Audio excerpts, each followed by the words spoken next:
तुम्हा सर्वांचं माझ्या यूट्यूब चॅनलमध्ये पुन्हा एकदा स्वागत आहे. तर आजच्या व्हिडिओमध्ये आपण इयत्ता 8वीचा जो इतिहास विषय आहे, तर त्या इतिहास विषयामध्ये प्रकरण क्रमांक 6 आहे, स्वातंत्र्य चळवळीच्या युगास प्रारंभ.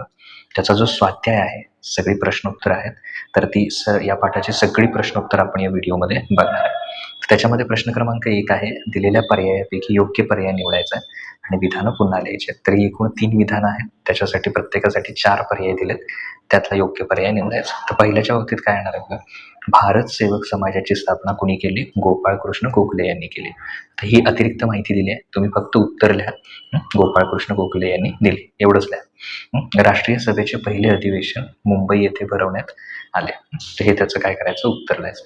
गीता रहस्य हा ग्रंथ कुणी लिहिला? लोकमान्य टिळक यांनी लिहिला. त्याच्यानंतर नावं लिहायची आहेत, मवाळ नेते आणि जहाल नेते. तर मवाळ नेत्यामध्ये तुम्ही गोपाळकृष्ण गोखले, सुरेंद्रनाथ बॅनर्जी, फिरोजशाह मेहता, दादाबाई नौरोजी अशी नावं लिहू शकता. जहाल नेत्यांच्यामध्ये लोकमान्य टिळक, लाला लजपत राय किंवा बिपिनचंद्र पाल असं आपण नावं याच्यामध्ये घेऊ शकतो. त्याच्यानंतर पुढचं आहे प्रश्न क्रमांक 2, पुढील विधाने सकारण स्पष्ट करा, म्हणजे त्याची कारणं लिहायची आहेत. ओके, तर त्यातलं पहिलं आहे, स्वातंत्र्य लढ्यात भारतीयांची अस्मिता जागृत झाली. तर त्याचं पहिलं कारण आहे पाश्चात्य शिक्षणाचा प्रभाव. ब्रिटिश काळात इंग्रजी शिक्षणाचा प्रसार झाल्यामुळे भारतीयांना पाश्चात्य विचारवंत, स्वातंत्र्य, समता आणि राष्ट्रवाद या आधुनिक मूल्यांची ओळख झाली. प्राचीन इतिहासाचे संशोधन, एशियाटिक सोसायटी सारख्या संस्थांच्या माध्यमातून पाश्चात्य आणि भारतीय विद्वानांनी भारताच्या प्राचीन संस्कृतीचा, हस्तलिखितांचा आणि इतिहासाचा सखोल अभ्यास काय केला, सुरू केला.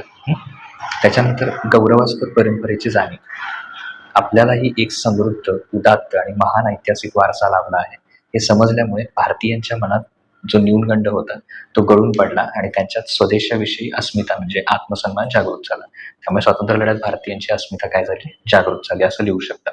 दुसरं आहे, भारतात राष्ट्रीय सभेचे म्हणजे काँग्रेसचे 2 गट तयार झाले. कार्यपद्धतीतील बदल, राष्ट्रीय सभेचे उद्दिष्ट एकच असले तरी ते साध्य करण्याच्या मार्गावरून नेत्यांमध्ये तीव्र मतभेद निर्माण झाले. मवाळ विचारसरणी, एका गटाचे म्हणजे त्यातला मवाळ गट मत असे होते की शांततेच्या, सनदशीर आणि अर्ज विनंत्याच्या मार्गाने ब्रिटिश सरकारकडून आपल्या मागण्या मान्य करून घ्याव्यात. जहाल विचार दुसऱ्या गटाचे मत होते की ब्रिटिश सरकार केवळ विनंत्या करून ऐकणार नाही, तर त्यासाठी तीव्र आंदोलन करून लोकांना संघटित केले पाहिजे. या वैचारिक मतभेदामुळे अखेर 1907च्या सुरत अधिवेशनात राष्ट्रीय सभेत मवाळ आणि जहाल असे 2 गट तयार झाले. लॉर्ड कर्झनने बंगालची फाळणी करायचं ठरवलं. त्याचं कारण एक, राष्ट्रीय चळवळीचं केंद्र. तत्कालीन बंगाल प्रांत हा भारतीय राष्ट्रीय जागृतीचे आणि ब्रिटिश विरोधी आंदोलनाचे मुख्य केंद्र बनला. फूटपाडा आणि राज्यकरा नीती, बंगालमध्ये हिंदू व मुस्लिम धर्मियांमध्ये प्रचंड एकोपा होता. हा एकोपा मोडण्यासाठी राष्ट्रीय चळवळ कमकुवत करणे हा उद्देश ठेवून ब्रिटिश सरकारनं हा छुपा हेतू त्यांचा होता. प्रशासकीय कारणाचे धोरण, लॉर्ड कर्झनने वरकरणी असे कारण दिले की बंगाल प्रांत खूप मोठा असल्याने एका ठिकाणाहून दुसऱ्या ठिकाणी कारभार करणे प्रशासकीयदृष्ट्या अवघड जात आहे. परंतु प्रत्यक्षात हिंदू मुस्लिमांमध्ये फूट पाडून राष्ट्रीय चळवळीचा जोर कमी करण्यासाठी त्याने 1905 मध्ये बंगालची फाळणी करायचं ठरवलं. त्याच्यानंतर टिपा लिहायच्या या 3 मुद्द्यांवर. त्यातलं पहिलं आहे राष्ट्रीय सभेची उद्दिष्टे. इसवी सन 1885 मध्ये स्थापन झालेल्या भारतीय राष्ट्रीय सभेची सुरुवातीची प्रमुख उद्दिष्टे खालीलप्रमाणे होते. पहिलं होतं राष्ट्रीय एकात्मता. भारताच्या वेगवेगळ्या भागातील लोकांना धर्म, वंश, जात, भाषा, भौगोलिक प्रदेश हे भेद विसरून एका व्यासपीठावर आणणे आणि त्यांच्यामध्ये ऐक्याची भावना निर्माण करणे. समस्यांवर चर्चा, परस्परांच्या अडचणी व समस्या जाणून घेऊन त्यावर चर्चा करणे. लोकजागृती, देशाच्या उन्नतीसाठी आणि लोकांमध्ये राष्ट्रवादाची भावना वाढवण्यासाठी प्रयत्न करणे. शासकीय मागण्या, ब्रिटिश सरकारकडे सनदशीर मार्गाने जनतेच्या मागण्या व हक्क मांडणे. दुसरी टीप लिहायची वंगभंग चळवळ, याच्याबद्दल लिहायचं. त्याची पार्श्वभूमी, लॉर्ड कर्झनने 1905 मध्ये हिंदू मुस्लिमांमध्ये फूट पाडण्यासाठी बंगालची फाळणी जाहीर केली. या फाळणीच्या विरोधात संपूर्ण देशाची तीव्र लोकचळवळ उभी राहिली. तिला काय म्हटलं जातं, वंगभंग चळवळ असं म्हटलं जातं. या आंदोलनाचं स्वरूप कसं होतं, 16 ऑक्टोबर 1905 हा फाळणीचा दिवस राष्ट्रीय शोक दिन म्हणून पाळण्यात आला. या दिवशी संपूर्ण बंगालमध्ये लोकांनी वंदे मातरम गात रस्त्यावर मिरवणूक काढल्या. हिंदू मुस्लिमांनी एकमेकांना राखी बांधून ऐक्य दर्शवले. संपूर्ण देशात परदेशी मालावर बहिष्कार आणि स्वदेशी वस्तूचा वापर करण्याचं आंदोलन सुरू झालं. परिणामी या चळवळीचा आणि लोक प्रक्षोभाचा तीव्र रेटा पाहून अखेर ब्रिटिश सरकारला नमते घ्यावे लागले व त्यांनी 1911 मध्ये बंगालची फाळणी काय केली? रद्द केली. आता त्यातला तिसरा बघूया, राष्ट्रीय सभेची चतुसूत्री. 1906च्या कलकत्ता अधिवेशनात ज्याचे अध्यक्ष दादाभाई नौरोजी होते, राष्ट्रीय सभेने देशव्यापी आंदोलनासाठी 4 तत्वांचा अधिकृतपणे स्वीकार केला, ज्याला काय म्हटलं गेलं? चतुसूत्री म्हटलं गेलं. लोकमान्य टिळकांच्या नेतृत्वाखाली याचा प्रसार झाला. पहिलं, स्वराज्य. देशाचा कारभार पाहण्याचा आणि स्वतःचे निर्णय घेण्याचा अधिकार भारतीयांना असणं हे त्याचं मुख्य ध्येय होतं या कार्यक्रमाचं, चतुसूत्रीचं. स्वदेशी. आपल्या देशातील उद्योगांना आणि उत्पादनांना प्राधान्य देणे, जेणेकरून देशातील पैसा देशातच राहील आणि रोजगार वाढेल. त्याच्यानंतर बहिष्कार. ब्रिटिश मालावर, त्यांच्या शाळा कॉलेजेसवर आणि नोकऱ्यांवर पूर्णपणे बहिष्कार टाकून ब्रिटिश सरकारला आर्थिक आणि प्रशासकीय दृष्ट्या खिळखिळे करणे, बहिष्कार. त्यानंतर राष्ट्रीय शिक्षण.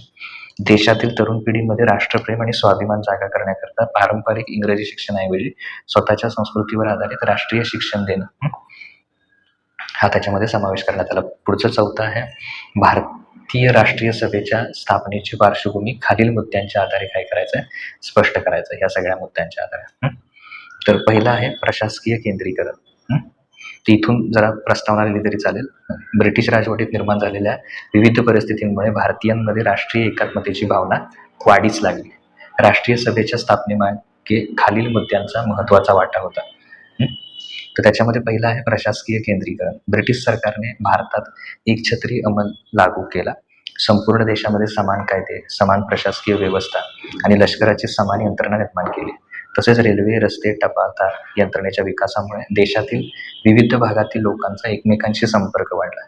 या प्रशासकीय एकरूपतेमुळे भारतीयांमध्ये आपण एकच राष्ट्राचे लोक आहोत ही भावना निर्माण झाली.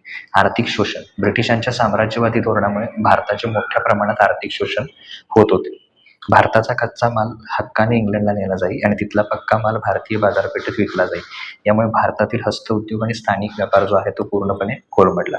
शेतकऱ्यांवर करांचा बोजा होता. या सततच्या आर्थिक शोषणाविरुद्ध सर्वसामान्य जनतेने आणि शेतकरी कामगारांमध्ये ब्रिटिश सत्तेविषयी तीव्र असंतोष निर्माण झाला.